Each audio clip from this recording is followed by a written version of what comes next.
Mathrubhumi news big breaking. ED. ഉദ്യോഗസ്ഥരെ ആക്രമിച്ച കേസിലെ അന്വേഷണം CPM നേതാക്കളിലേക്ക്. ഗൂഢാലോചന സംബന്ധിച്ച അന്വേഷണമാണ് നേതാക്കളെ കേന്ദ്രീകരിക്കുന്നത്. സമരത്തിൽ പങ്കെടുത്ത പ്രധാനപ്പെട്ട CPM നേതാക്കളുടെ ഫോൺ വിവരങ്ങൾ പരിശോധിക്കും. അനന്തകൃഷ്ണൻ വിവരങ്ങളുമായി ചേരുന്നുണ്ട് നമുക്കിപ്പം. Ananthan, good morning. തുടക്കം മുതൽ പറയുന്നതാണ്, അതായത് നേതാക്കളുടെ പങ്ക് എന്തുകൊണ്ട് അന്വേഷിക്കുന്നില്ല, നിങ്ങൾക്ക് ഈ അക്രമികളെയാണ് വേണ്ടത് എങ്കിൽ ഞങ്ങൾ അവരെ കൊണ്ടുവന്നെത്തിക്കാം എന്നൊക്കെ അന്ന് നെഞ്ചു വിരിച്ച് നേതാക്കന്മാർ പറയുന്നുണ്ടായിരുന്നു. അപ്പോൾ ഇതിൻ്റെ പിന്നിൽ ഈ നേതാക്കന്മാരെ എന്തുകൊണ്ട് കണ്ടെത്തുന്നില്ല, അല്ലെങ്കിൽ അവരുടെ പങ്ക് അന്വേഷിക്കുന്നില്ല എന്ന ചോദ്യം ഉയർന്നു വന്നിരുന്നത്. ഇപ്പോഴിതാ അവരിലേക്കും അന്വേഷണം. എന്താണ് കാര്യങ്ങൾ? Moti, good morning. തിരുവനന്തപുരത്ത് എൻഫോഴ്സ്മെന്റ് ഡയറക്ടറേറ്റ് ഉദ്യോഗസ്ഥരെ ആക്രമിച്ചതുമായി ബന്ധപ്പെട്ട കേസിന്റെ അന്വേഷണം പ്രധാനപ്പെട്ട ഒരു ഘട്ടത്തിലേക്ക് കടക്കുകയാണ്.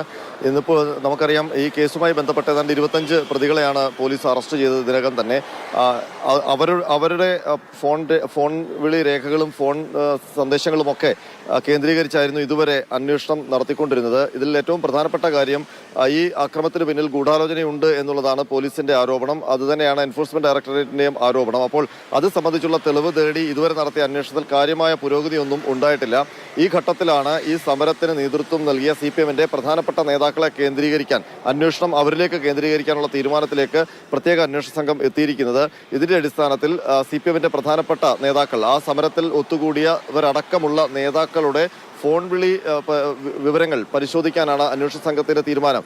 ഇതിന്റെ അടിസ്ഥാനത്തിൽ പ്രധാനപ്പെട്ട മുതിർന്ന നേതാക്കളുടെ അടക്കം ഫോൺ രേഖകൾ, പ്രത്യേകിച്ച് CDR അടക്കമുള്ള കാര്യങ്ങൾ ശേഖരിച്ച് അത് വിശദമായി പരിശോധിക്കും. ഇവർ ആ സമയത്തും അതിൻ്റെ തലേ ദിവസവും ഒക്കെ, അല്ലെങ്കിൽ അന്ന് രാവിലെ ഈ എൻഫോഴ്സ്മെന്റ് ഡയറക്ടറേറ്റിന്റെ ഉദ്യോഗസ്ഥരുടെ സന്ദർശനത്തിന് ശേഷം നടത്തിയ ഫോൺ പരിശോധന, അതായത് ഫോൺ ആരെയൊക്കെയാണ് വിളിച്ചത്, ആർക്കൊക്കെയാണ് സന്ദേശങ്ങൾ അയച്ചത് എന്നടക്കമുള്ള വിവരങ്ങൾ തേടാനാണ് അന്വേഷണ സംഘത്തിന്റെ തീരുമാനം. അത് CPMന്റെ പ്രധാനപ്പെട്ട നേതാക്കൾ ആ സമരത്തിൽ, സംസ്ഥാന സെക്രട്ടറി അടക്കം പ്രധാനപ്പെട്ട നേതാക്കൾ ആ സമരത്തിൽ പങ്കെടുത്തിരുന്നു. പക്ഷേ തിരുവനന്തപുരം ജില്ലയിലെ പ്രധാനപ്പെട്ട നേതാക്കളെ കേന്ദ്രീകരിച്ചാണ് അന്വേഷണം പുരോഗമിക്കുന്നതെന്നാണ് നമുക്ക് മനസ്സിലാക്കാൻ കഴിയുന്നത്. ആയിരിക്കും വരിക അനന്തൻ? മോത്തി, പ്രധാനമായും CPM ജില്ലാ സെക്രട്ടറി അടക്കം മുൻ മന്ത്രിമാരടക്കമുള്ളവരുടെ CDRകൾ, അതായത് ഫോൺ വിളി രേഖകൾ എടുക്കും എന്നുള്ള വിവരമാണ് നമുക്ക് അന്വേഷണ സംഘത്തിൽ നിന്ന് ലഭിക്കുന്നത്. ഏതായാലും ഈ കേസുമായി ബന്ധപ്പെട്ട് 7 പ്രതികളുടെ ജാമ്യാപേക്ഷ ഇന്നലെ തിരുവനന്തപുരം ജില്ലാ സെഷൻസ് കോടതി തള്ളിയിരുന്നു. ആ കോടതി പ്രധാനമായും പരിഗണിച്ചത് സ്പെഷ്യൽ പ്രോസിക്യൂട്ടറുടെ വാദമാണ്. സ്പെഷ്യൽ പ്രോസിക്യൂട്ടർ പറഞ്ഞത്, ഈ പ്രതികൾ സഹകരിക്കാത്തത് കൊണ്ടാണ് അന്വേഷണം വൈകുന്നത്.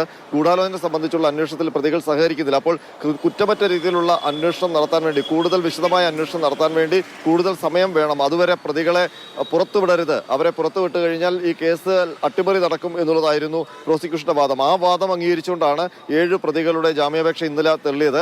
ഏതായാലും ഇനി 57 ദിവസമായി പ്രതികൾ ജയിലിൽ കഴിയുകയാണ്. ഏതായാലും ഗൂഢാലോചന സംബന്ധിച്ച് പ്രധാനപ്പെട്ട നേതാക്കളിലേക്ക് അന്വേഷണം കടക്കുമ്പോൾ അത് ഇനിയും സമയമെടുക്കും എന്നുള്ള കാര്യം ഉറപ്പാണ്. ഒരുപക്ഷെ ആ അന്വേഷണം കൂടി പൂർത്തിയായ ശേഷം മാത്രമേ പ്രതികൾക്ക് ജാമ്യം കിട്ടാനുള്ള സാധ്യതയുള്ളൂ. അതല്ലെങ്കിൽ ഹൈക്കോടതിയിലേക്ക് പോയി ജാമ്യം സമ്പാദിക്കേണ്ടി വരും. മോദി.